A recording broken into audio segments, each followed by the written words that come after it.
श्री सत्यनारायण भगवान के व्रत की पूजन विधि।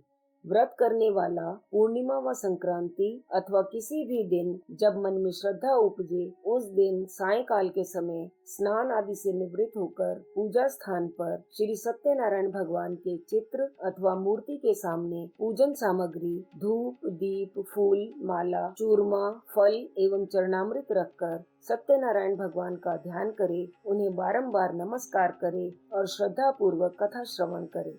हर अध्याय के प्रारंभ में कीर्तन रूप में हरि नाम स्मरण करें। इस प्रकार कथा श्रवण करने से मनोकामना अवश्य पूर्ण होगी।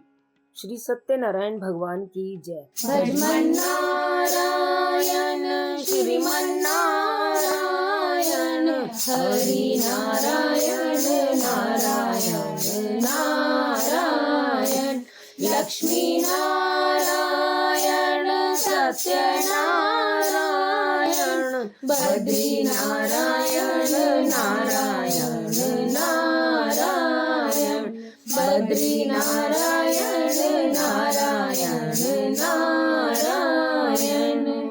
श्री सत्यनारायण भगवान की जय। श्री सत्यनारायण भगवान की व्रत कथा का प्रथमो अध्याय प्रारंभ। व्यास जी ने कहा, एक समय नैमिष अरण्य तीर्थ में शौनक आदि 88,000 ऋषियों ने पुराण वेता श्री सूत जी से पूछा, हे सूत जी, इस कलयुग में वेद विद्या रहित मनुष्यों को प्रभु भक्ति किस प्रकार मिलेगी तथा उसका उद्धार कैसे होगा। हे मुनि श्रेष्ठ, कोई ऐसा व्रत अथवा तप कहिए जिसके करने से थोड़े ही समय में पुण्य प्राप्त हो तथा मन वांछित फल भी मिले। ऐसी कथा सुनने की हमारी प्रबल इच्छा है। सर्वशास्त्र ज्ञाता श्री सूत जी ने कहा, हे वैष्णवों में पूज्य, आप सबने प्राणियों के हित की बात पूछी है। अब मैं उस श्रेष्ठ व्रत को आप लोगों से कहूँगा जिसे नारद जी ने श्री लक्ष्मी नारायण भगवान से पूछा था और श्री लक्ष्मीपति ने मुनि श्रेष्ठ नारद जी को बताया था। यह कथा ध्यान से सुने। एक समय योगी राज नारद दूसरों के हित की इच्छा से सभी लोकों में घूमते हुए मृत्यु लोक में आ पहुँचे। यहाँ अनेक योनियों में जन्मे प्रायः सभी मनुष्यों को कर्मों के अनुसार अनेक दुखों से पीड़ित देखकर उन्होंने विचार किया कि किस यत्न के करने से निश्चय ही मनुष्यों के दुखों का नाश हो सकेगा। ऐसा मन में विचार कर श्री नारद जी विष्णु लोक को गए। वहाँ श्वेत वर्ण और 4 भुजाओं वाले देवों के ईश श्री सत्यनारायण भगवान को, जिनके हाथों में शंख, चक्र, गदा और पद्म थे तथा वरमाला पहने हुए थे, देखकर स्तुति करने लगे। नारद जी ने कहा, हे भगवान, आप अत्यंत शक्ति से संपन्न हैं। मन तथा वाणी भी आपको नहीं पा सकते। आपका आदि, मध्य और अंत भी नहीं है।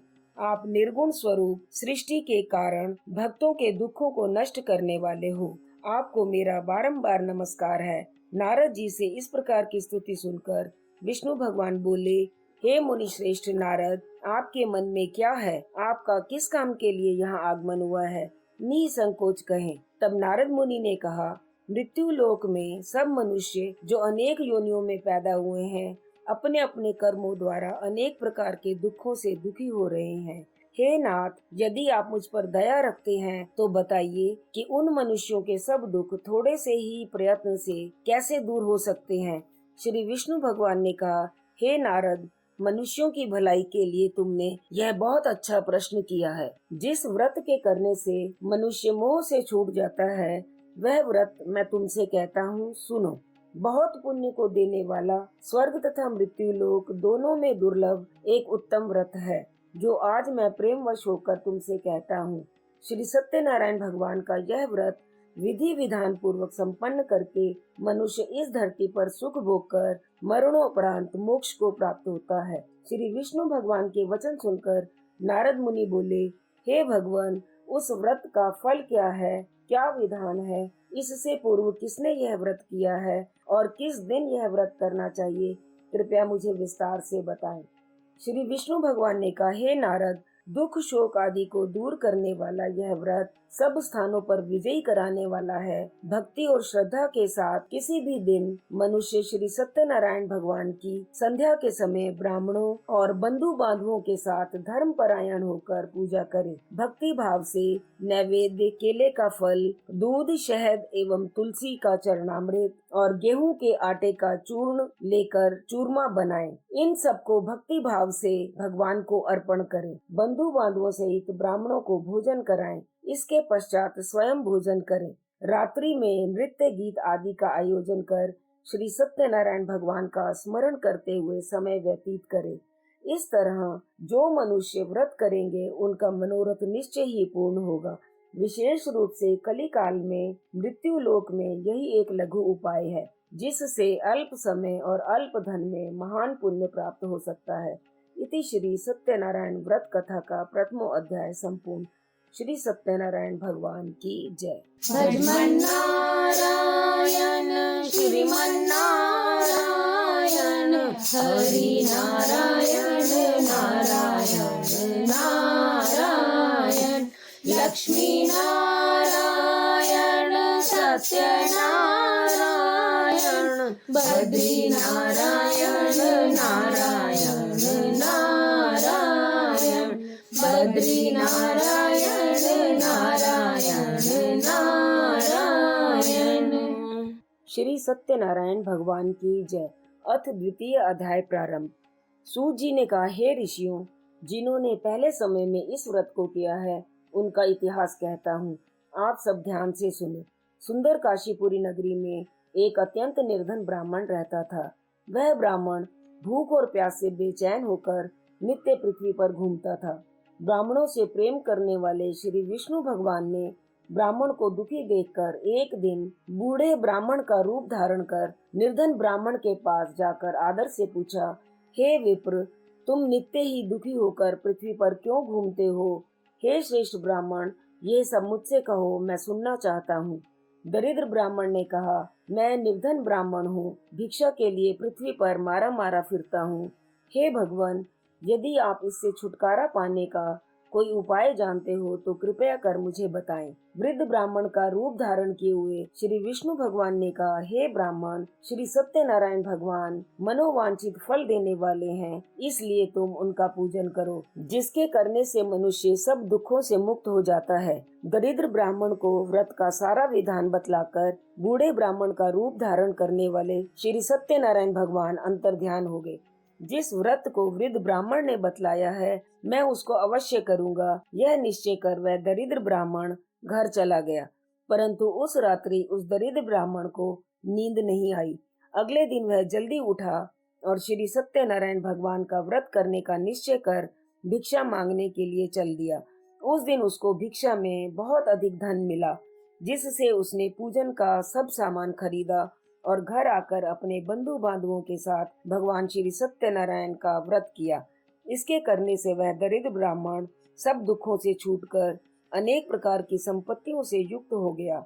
उस समय से वह विप्र यानी धनी ब्राह्मण हर मास व्रत करने लगा। सत्यनारायण भगवान के व्रत को जो शास्त्र विधि के अनुसार श्रद्धा पूर्वक करेगा, वह सब पापों से छूटकर मोक्ष को प्राप्त होगा। आगे जो मनुष्य पृथ्वी पर श्री सत्यनारायण भगवान का व्रत करेगा, वह सब दुखों से छूट जाएगा। इस तरह नारद जी से सत्यनारायण भगवान का कहा हुआ यह व्रत मैंने तुमसे कहा।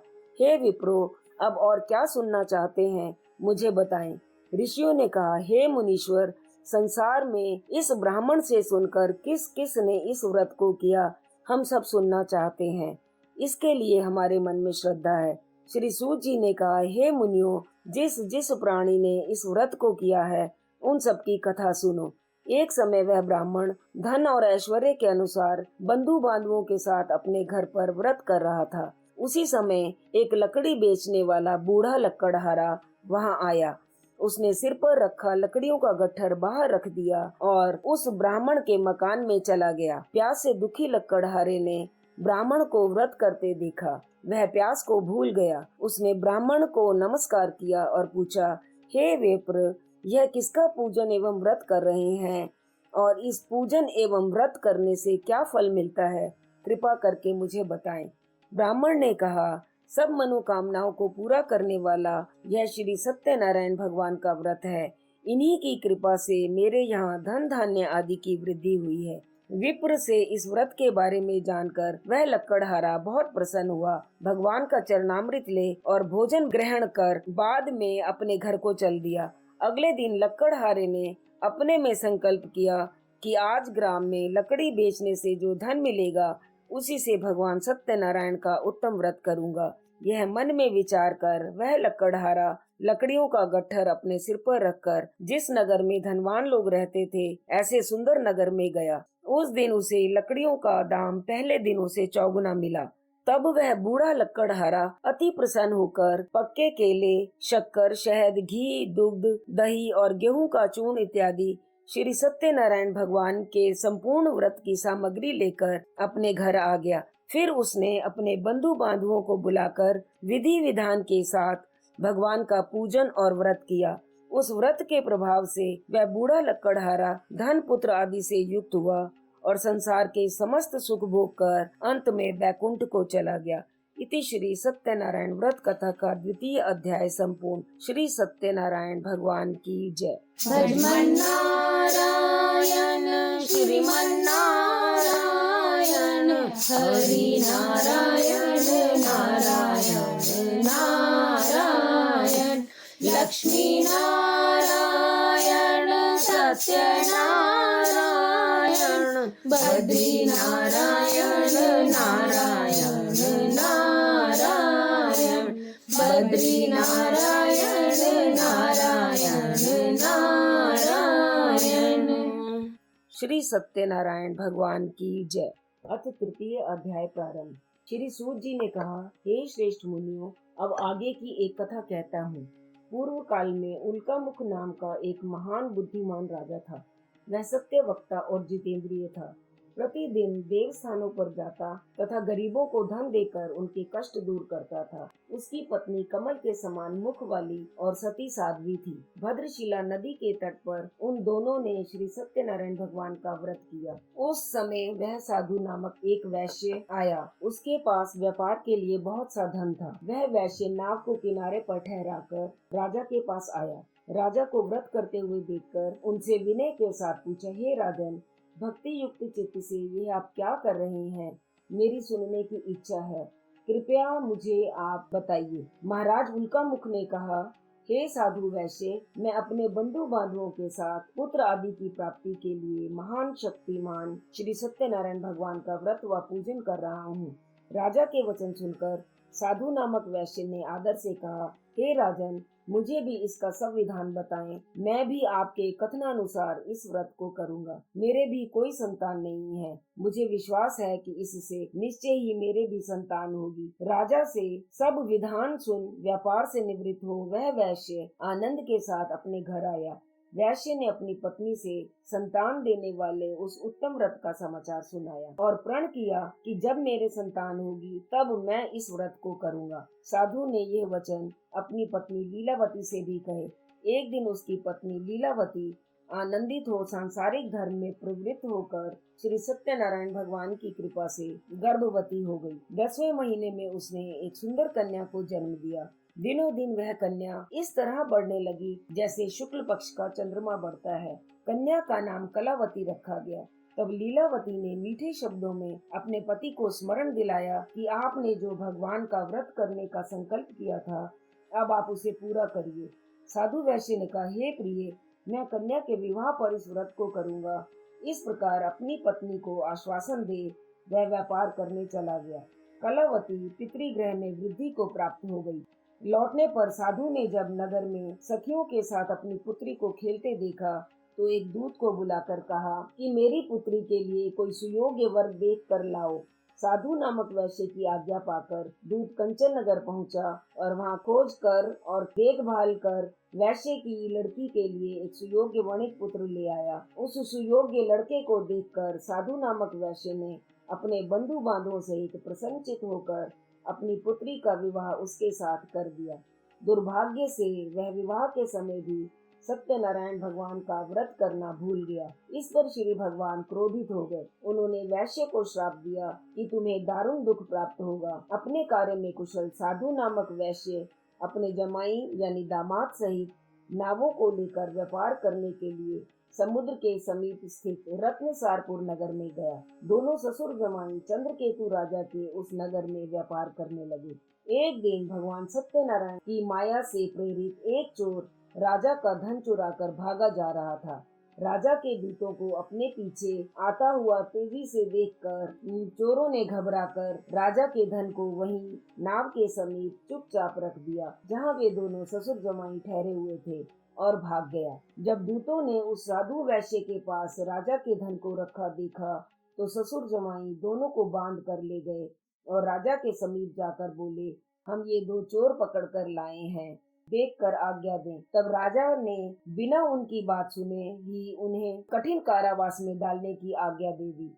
इस प्रकार राजा की आज्ञा से उनको कठिन कारावास में डाल दिया गया तथा उनका धन भी छीन लिया गया। सत्यनारायण भगवान के श्राप के कारण साधु वैश्य की पत्नी लीलावती व पुत्री कलावती भी घर पर बहुत दुखी हुई। उनके घर में रखा धन चोर चुरा कर ले गए। शारीरिक व मानसिक पीड़ा तथा भूख प्यास से अति दुखित हो भोजन की चिंता में कलावती कन्या एक ब्राह्मण के घर गई। उसने ब्राह्मण को श्री सत्यनारायण भगवान का व्रत करते देखा। उसने कथा सुनी तथा प्रसाद ग्रहण कर रात को घर आई। माता ने कलावती से पूछा, हे पुत्री, तू अब तक कहाँ रही व तेरे मन में क्या है? कलावती बोली, हे माता, मैंने एक ब्राह्मण के घर श्री सत्यनारायण भगवान का व्रत होते देखा है। कन्या के वचन सुनकर लीलावती ने सत्यनारायण भगवान के पूजन की तैयारी की। उसने परिवार और बंधुओं सहित श्री सत्यनारायण भगवान का पूजन व व्रत किया और वर मांगा कि मेरे पति और दामाद शीघ्र ही घर लौट आएं। साथ ही प्रार्थना की कि हम सबका अपराध क्षमा करो। श्री सत्यनारायण भगवान इस व्रत से संतुष्ट हो गए। उन्होंने राजा चंद्रकेतु को स्वप्न में दर्शन देकर कहा, हे राजन, जिन दोनों वैश्यों को तुमने बंदी बना रखा है वे निर्दोष हैं। उन्हें प्रातः ही छोड़ दो। उनका सब धन जो तुमने ग्रहण किया है लौटा दो, अन्यथा मैं तेरा धन, राज्य, पुत्र आदि सब नष्ट कर दूंगा। राजा से ऐसे वचन कहकर भगवान अंतर्ध्यान हो गए। प्रातः काल राजा चंद्रकेतु ने सभा में सबको अपना स्वप्न सुनाया और सैनिकों को आज्ञा दी कि उन दोनों वणिक पुत्रों को कैद से मुक्त कर सभा में लाया जाए। दोनों ने आते ही राजा को प्रणाम किया। राजा ने कोमल वचनों में कहा, हे महानुभावों, तुम्हें भाग्यवश ऐसा दारुण दुख प्राप्त हुआ है। अब तुम्हें कोई भय नहीं है, तुम मुक्त हो। ऐसा कहकर राजा ने उनको नए नए वस्त्र आभूषण पहनवाए तथा उनका जितना धन लिया था उससे दूना धन लौटाकर आदर के साथ विदा किया। दोनों वैश्य अपने घर को चल दिए। इति श्री सत्यनारायण व्रत कथा का 3य अध्याय संपूर्ण। श्री सत्यनारायण भगवान की जय। भजमन नारायण श्रीमन नारायण, हरि नारायण नारायण नारायण, लक्ष्मी नारायण सत्य नारायण, बद्री नारायण नारायण नारायण, बद्री नारायण नारायण नारायण। सत्यनारायण भगवान की जय। अथ 4th अध्याय प्रारंभ। श्री सूत जी ने आगे कहा, साधु नामक वैश्य ने मंगलाचार करके यात्रा आरंभ की और अपने नगर को चला। उनके थोड़ी दूर आगे बढ़ने पर दंडी वेशधारी श्री सत्यनारायण भगवान ने उससे पूछा, हे साधु, तेरी नाव में क्या है? अभिमानी वर्णिक हंसता हुआ बोला, हे दंडी, आप क्यों पूछते हैं? क्या धन लेने की इच्छा है? मेरी नाव में तो बेल और पत्ते आदि भरे हैं। वैश्य का कठोर वचन सुनकर दंडी वेशधारी श्री सत्यनारायण भगवान ने कहा, तुम्हारा वचन सत्य हो। ऐसा कहकर वे वहां से चले गए और कुछ दूर जाकर समुद्र के किनारे बैठ गए। दंडी महाराज के जाने के पश्चात वैश्य ने नित्य क्रिया से निवृत्त होने के बाद नाव को ऊंची उठा देखकर अचंभा किया तथा नाव में बेल पत्ते आदि देखकर मूर्छित हो जमीन पर गिर पड़ा। मूर्छा खुलने पर अत्यंत शोक प्रकट करने लगा। तब उसके जमाई ने कहा, आप शोक न करें, ये दंडी महाराज का श्राप है, अतः हमें उनकी शरण में ही चलना चाहिए, तभी हमारी मनोकामना पूर्ण होगी।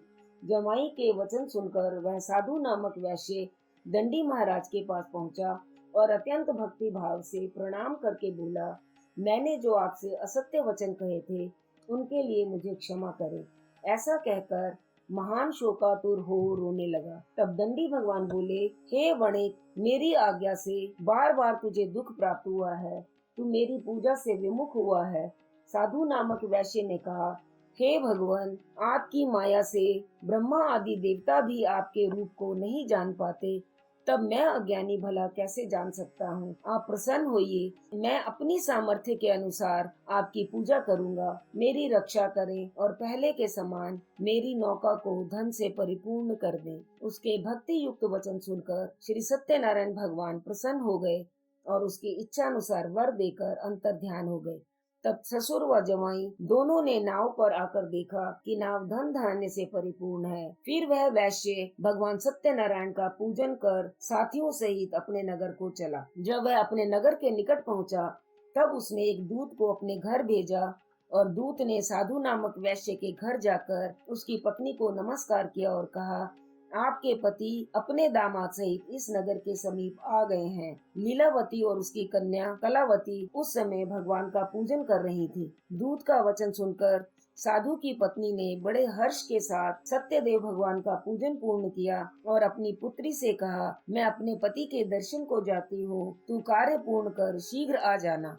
परंतु कलावती पूजन एवं प्रसाद को छोड़कर अपने पति के दर्शन को चली गई।